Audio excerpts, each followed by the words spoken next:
जय श्री कुंज बिहारी की, जय श्री राधा प्यारी की। हरे कृष्णा कृष्णा कृष्णा हरे हरे, हरे रामा राम राम हरे हरे। भगवत रसिक चैनल में आप सभी का स्वागत है। हरि के प्यारे भक्तों, आज हम जानेंगे कि देवी देवताओं के वाहन जानवर और पक्षी ही क्यों होते हैं। मगर उससे पहले अगर आपने अभी तक इस चैनल को सब्सक्राइब नहीं किया है तो जल्दी से इस चैनल को सब्सक्राइब करें, ताकि नई वीडियो अपलोड होते ही आपके पास उसकी नोटिफिकेशन आ जाए और आप सबसे पहले उस वीडियो को देख सको। तो चलिए जानते हैं कि देवी देवताओं के वाहन पशु पक्षी ही क्यों होते हैं। किसी भी मंदिर में जाइए, किसी भी भगवान को देखिए, उनके साथ एक चीज सामान्य रूप से जुड़ी हुई है, वो है उनके वाहन। लगभग सभी भगवान के वाहन पशुओं को ही माना गया है। शिव के नंदी से लेकर दुर्गा के शेर तक और विष्णु के गरुड़ से लेकर इंद्र के ऐरावत हाथी तक लगभग सारे देवी देवता पशुओं पर ही सवार हैं। आखिर क्यों सर्वशक्तिमान भगवानों को पशुओं की सवारी की आवश्यकता पड़ी, जबकि वो तो अपनी दिव्य शक्तियों से पल भर में कहीं भी आ जा सकते हैं। क्यों हर भगवान के साथ कोई ना कोई पशु जुड़ा होता है। भगवानों के साथ जानवरों को जोड़ने के पीछे कई सारे कारण हैं। इसमें आध्यात्मिक, वैज्ञानिक और व्यवहारिक कारणों से भारतीय मनुष्यों ने भगवानों के वाहनों के रूप में पशु पक्षियों को जोड़ा है। वास्तव में देवताओं के साथ पशुओं को उनके व्यवहार के हिसाब से जोड़ा जाता है। दूसरा सबसे बड़ा कारण है प्रकृति की रक्षा। अगर पशुओं को भगवान के साथ नहीं जोड़ा जाता तो शायद पशु के प्रति हिंसा का व्यवहार और भी ज्यादा होता। हर भगवान के साथ एक पशु को जोड़कर भारतीय मनुष्यों ने प्रकृति और उसमें रहने वाले जीवों की रक्षा का एक संदेश दिया है। हर पशु किसी न किसी भगवान का प्रतिनिधि है, उनका वाहन है, इसलिए इनकी हिंसा नहीं करनी चाहिए। इसके पीछे एक यही संदेश सबसे बड़ा है। विष्णु भगवान का वाहन गरुड़ है।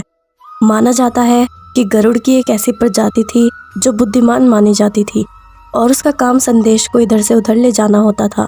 जैसे कि प्राचीन काल से कबूतर भी यही कार्य करते आए हैं। प्रजापति कश्यप की पत्नी विनता के 2 पुत्र हुए, गरुड़ और अरुण। गरुड़ जी विष्णु की शरण में चले गए और अरुण जी सूर्य के सारथी हुए। संपाति और जटायु इन्हीं अरुण के पुत्र थे। राम के काल में संपाति और जटायु की बहुत ही चर्चा होती है। ये दोनों भी दंडकारण्य क्षेत्र में रहते थे। खासकर मध्य प्रदेश, छत्तीसगढ़ में इनकी जाति के पक्षियों की संख्या अधिक थी। छत्तीसगढ़ के दंडकारण्य में गिद्धराज जटायु का मंदिर है। स्थानीय मान्यता के मुताबिक दंडकारण्य के आकाश में ही रावण और जटायु का युद्ध हुआ था और जटायु के कुछ अंग दंडकारण्य में आकर गिर गए थे, इसलिए यहाँ एक मंदिर है। दूसरी ओर मध्य प्रदेश के देवास जिले की तहसील बागली में जटाशंकर नाम का एक स्थान है, जिसके बारे में कहा जाता है कि गिद्धराज जटायु वहाँ तपस्या करते थे। जटायु पहला ऐसा पक्षी था जिसने भगवान राम के लिए अपना बलिदान दिया। जटायु का जन्म कहाँ हुआ था ये पता नहीं है, लेकिन उनकी मृत्यु दंडकारण्य में हुई थी। माँ लक्ष्मी का वाहन है उल्लू। उल्लू सबसे बुद्धिमान निशाचरी प्राणी है। उल्लू को भूत और भविष्य का ज्ञान पहले से ही हो जाता है। उल्लू को भारतीय संस्कृति में शुभता और धन संपत्ति का प्रतीक माना जाता है। जब पूरी दुनिया सो रही होती है तब उल्लू जागता है। ये अपनी गर्दन को 170 अंश तक घुमा सकता है और रात्रि में उड़ते समय अपने पंख की आवाज नहीं निकालता और इसकी आंखें कभी नहीं झपकती हैं। उल्लू का हु हु उच्चारण एक मंत्र है। पुराने जगत की संरचना करने के बाद एक रोज सभी देवी देवता पृथ्वी पर आए। जब पशु पक्षियों ने उन्हें पृथ्वी पर घूमते हुए देखा तो उन्हें अच्छा नहीं लगा और वो सभी एकत्रित होकर उनके पास गए और बोले, आपके द्वारा उत्पन्न होने पर हम धन्य हुए हैं। हम आपको धरती पर जहाँ चाहेंगे वहाँ ले चलेंगे। कृपया आप हमें वाहन के रूप में चुने और हमें कृतार्थ करें। देवी देवताओं ने उनकी बात मानकर उन्हें अपने वाहन के रूप में चुनना आरंभ कर दिया। जब लक्ष्मी जी की बारी आई तब वो बहुत सोच विचार में पड़ गई कि किस पशु पक्षी को अपना वाहन चुने। इस बीच पशु पक्षियों में भी लड़ाई हो गई कि वो लक्ष्मी जी के वाहन बने। इधर लक्ष्मी जी सोच विचार कर ही रही थी, तब तक पशु पक्षियों में लड़ाई होने लगी। इस पर लक्ष्मी जी ने उन्हें चुप करवाया और कहा कि प्रत्येक वर्ष कार्तिक अमावस्या के दिन मैं पृथ्वी पर आया करूंगी। उस दिन मैं आप में से किसी एक को अपना वाहन बनाऊंगी।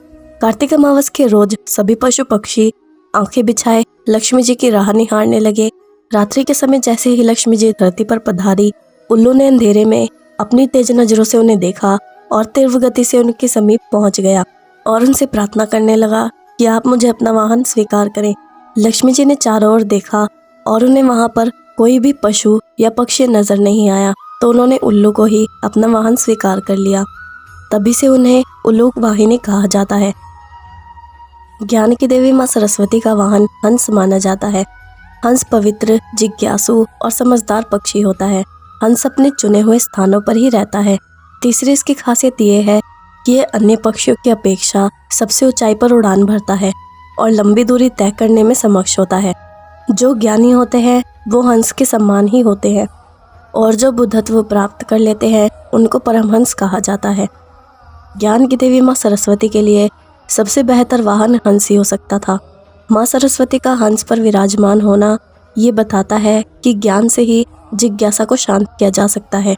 ज्ञान से ही जीवन में पवित्रता, नैतिकता, प्रेम और सामाजिकता का विकास होता है। जो भी अज्ञान है उसे जान लेना ही ज्ञानी होने का प्रथम लक्षण है। शिवजी का वाहन है नंदी। प्राचीन कालीन किताब कामशास्त्र, धर्मशास्त्र, अर्थशास्त्र और मोक्ष शास्त्र में से कामशास्त्र के रचनाकार नंदी बैल थे।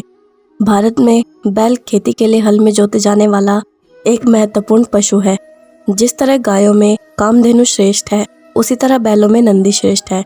आमतौर पर खामोश रहने वाले बैल का चरित्र उत्तम और समर्पण भाव वाला बताया गया है। इसके अलावा वो बल और शक्ति का भी प्रतीक माना जाता है। बैल को मोह माया और भौतिक इच्छाओं से परे रहने वाला प्राणी भी माना जाता है। ये सीधा साधा प्राणी जब क्रोधित होता है तो शेर से भी भिड़ जाता है। यही सभी कारण रहे हैं जिसके कारण भगवान शिव ने बैल को अपना वाहन बनाया। शिवजी का चरित्र भी बैल के समान ही माना गया है, क्योंकि शिवजी का चरित्र भी बैल समान ही माना गया है। पौराणिक कथा के अनुसार शीलाद ऋषि ने शिव की तपस्या के बाद नंदी को पुत्र रूप में पाया था। नंदी को उन्होंने वेदों के ज्ञान के सहित अन्य ज्ञान भी प्रदान किया। एक दिन शीलाद ऋषि के आश्रम में मित्र और वरुण नाम के दो दिव्य संत पधारे और नंदी ने पिता की आज्ञा से उनकी खूब सेवा की। तो उन्होंने ऋषि को तो लंबी उम्र और खुशहाल जीवन का आशीर्वाद दिया, लेकिन नंदी को नहीं। तब शीलाद ऋषि ने उनसे पूछा कि उन्होंने नंदी को आशीर्वाद क्यों नहीं दिया। तब संतों ने कहा कि नंदी अल्पायु है। ये सुनकर शीलाद ऋषि चिंतित हो गए। पिता की चिंता को नंदी ने भाप कर पूछा कि क्या बात है। तो पिता ने कहा कि तुम्हारी अल्पायु के बारे में संत कह गए हैं, इसलिए मैं चिंतित हूँ। ये सुनकर नंदी हंसने लगे और कहने लगे कि आपने मुझे भगवान शिव की कृपा से पाया है, तो मेरी उम्र की रक्षा भी वही करेंगे। आप इसकी चिंता क्यों करते हैं। इतना कहते ही नंदी भुवन नदी के किनारे शिव की तपस्या करने के लिए चले गए। कठोर तप के बाद शिवजी प्रकट हुए और कहा, जो भी तुम्हारी इच्छा हो वो वरदान मुझसे मांगो। तब नंदी ने कहा कि मैं ताउम्र आपके सानिध्य में रहना चाहता हूँ। नंदी के समर्पण से प्रसन्न होकर भगवान शिव ने नंदी को पहले अपने गले लगाया और उन्हें बैल का चेहरा देकर उन्हें अपना वाहन, अपना दोस्त और अपने गणों में सर्वोत्तम के रूप में स्वीकार किया। माता पार्वती का वाहन बाघ है तो माँ दुर्गा का वाहन शेर। माता दुर्गा को शेरावाली कहा जाता है। बाघ तो माता पार्वती का वाहन है। बाघ अदम्य साहस, क्रूरता, आक्रामकता और शौर्यता का प्रतीक माना जाता है। ये तीनों विशेषताएं माँ पार्वती के आचरण में भी देखने को मिलती हैं। बाघ की दहाड़ के आगे संसार की बाकी सभी आवाजें कमजोर लगती हैं। एक दिन माता पार्वती और भगवान शिव साथ बैठे थे। मजाक में ही शिवजी ने माता को काली कह दिया। माँ को बहुत बुरा लगा और वो कैलाश छोड़कर एक वन में चली गई और कठोर तपस्या में लीन हो गई। इस बीच एक भूखा बाघ माँ पार्वती को खाने की इच्छा से वहां पहुंचा, लेकिन जब उसने माता पार्वती को देखा तो वो वहीं पर चुपचाप बैठ गया। माता के प्रभाव के चलते वो बाघ भी तपस्या कर रही माँ के साथ ही वहीं सालों चुपचाप बैठा रहा। माँ ने हट कर ली थी कि जब तक वो गोरी नहीं हो जाएंगी तब तक वो वहीं तपस्या करेंगी। तब शिवजी वहां प्रकट हुए और देवी को गोरा होने का वरदान देकर चले गए। फिर माता ने पास की ही नदी में स्नान किया और बाद में देखा कि एक बाघ वहां चुपचाप बैठा है और वो माता को बहुत ध्यान से देख रहा था। माता पार्वती को जब ये पता चला कि ये बाघ उनके साथ ही तपस्या में यहाँ सालों तक बैठा रहा, तो माता ने प्रसन्न होकर उसे वरदान स्वरूप अपना वाहन बना लिया। तब से माँ पार्वती का वाहन बाघ हो गया। माँ दुर्गा का वाहन है शेर। दुर्गा तेज, शक्ति और सामर्थ्य का प्रतीक है, तो उनके साथ शेर है। शेर प्रतीक है क्रूरता का, आक्रामकता का और शौर्य का। ये तीनों विशेषताएं माँ दुर्गा के आचरण में भी देखने को मिलती हैं। ये भी रोचक है कि शेर की दहाड़ को माँ दुर्गा की ध्वनि ही माना जाता है। जिसके आगे संसार की बाकी सभी आवाज़ें कमज़ोर लगती हैं। बात करें हमारी सृष्टि के प्रत्यक्ष देवता भगवान सूर्य देव की, तो जिनके रथ में 7 घोड़े होते हैं, जिन्हें शक्ति और स्फूर्ति का प्रतीक माना जाता है। भगवान सूर्य का रथ ये प्रेरणा देता है कि हमें अच्छे कार्य करते हुए सदैव आगे बढ़ते रहना चाहिए, तभी जीवन में सफलता मिलती है। मगरमच्छ पानी में रहकर इकोसिस्टम को संतुलित बनाए रखता है। इनको मारना यानी प्रकृति से छेड़छाड़ करना है, जिसके परिणाम बहुत भयानक होते हैं। इसलिए माँ गंगा के वाहन से हमें ये संदेश मिलता है कि जल में रहने वाले जीव जंतु को मारना नहीं चाहिए। गणेश जी का वाहन है मूषक। भगवानों ने अपनी सवारी बहुत ही विशेष रूप से चुनी। उनके वाहन उनकी चरित्रता और विशेषताओं को भी बताते हैं। शिवपुत्र गणेश जी का वाहन है मूषक। मूषक शब्द संस्कृत के मूष से बना है, जिसका अर्थ है लुटना या चुराना। सांकेतिक रूप से मनुष्य का दिमाग मूषक चुराने वाले यानी चूहे जैसा ही होता है। ये स्वार्थ भाव से गिरा होता है। गणेश जी का चूहे पर बैठना इस बात का संकेत है कि उन्होंने स्वार्थ पर विजय पाई है और जन कल्याण के भाव को अपने भीतर जागृत किया है। वैज्ञानिक मानते हैं कि मनुष्य और चूहे के मस्तिष्क का आकार समान होता है। चूहे का किसी न किसी रूप में मनुष्य से कोई संबंध जरूर है, उसी तरह जिस तरह की चूहे और हाथी का। कार्तिकेय का वाहन है मोर। मोर भारत का राष्ट्रीय पक्षी है। ये पक्षी जितना राष्ट्रीय महत्व रखता है, उतना ही धार्मिक महत्व भी। हिंदू पौराणिक कथाओं के अनुसार भगवान कार्तिकेय का वाहन मोर है। एक मान्यता अनुसार अरब में रह रहे यजीदी समुदाय के लोग हिंदू ही हैं और उनके देवता कार्तिकेय हैं, जो मयूर पर सवार हैं। भारत के दक्षिण भारत में कार्तिकेय जी की अधिक पूजा की जाती है। कार्तिकेय को स्कंद भी कहा जाता है, जो शिव के बड़े पुत्र हैं। कार्तिकेय का वाहन मोर है। एक कथा के अनुसार कार्तिकेय को ये वाहन भगवान विष्णु ने उनकी साधक क्षमता को देखकर ही भेंट किया था। मयूर का मन चंचल होता है। चंचल मन को साधना बड़ा ही मुश्किल होता है। कार्तिकेय ने अपने मन को साध रखा था। वहीं एक अन्य कथा में इसे दंभ के नाशक के तौर पर कार्तिकेय के साथ बताया गया है। इंद्र का वाहन सफेद हाथी है। आजकल सफेद हाथी तो बहुत कम पाए जाते हैं। इंद्र ने अपना वाहन ऐरावत नामक एक हाथी को बनाया। समुद्र मंथन के दौरान 14 रत्नों में से एक ऐरावत की भी उत्पत्ति हुई थी। हाथी शांत, समझदार और तेज बुद्धि का प्रतीक है। ऐरावत को 4 दांतों वाला बताया गया है।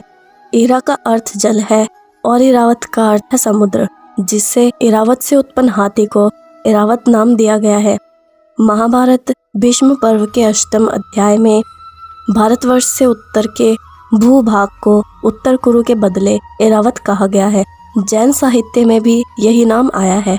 ये उत्तर कुरु दरअसल उत्तरी ध्रुव में स्थित था, क्योंकि माना जाता है कि वहाँ प्राचीन काल में इस तरह के हाथी होते होंगे जो बहुत ही सफ़ेद और 4 दांतों वाले रहे होंगे।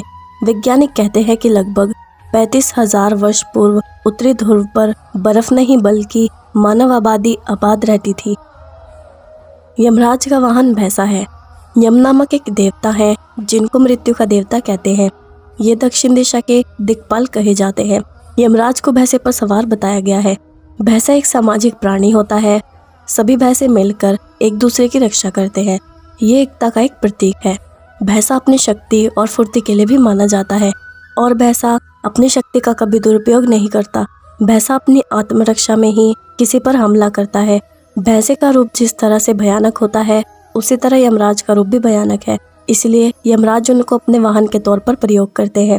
व्यक्ति मरता है तो सबसे पहले यमदूतों के पल्ले पड़ता है, जो उसे यमराज के समक्ष उपस्थित कर देते हैं, क्योंकि यमराज को दंड देने का अधिकार प्रदान है।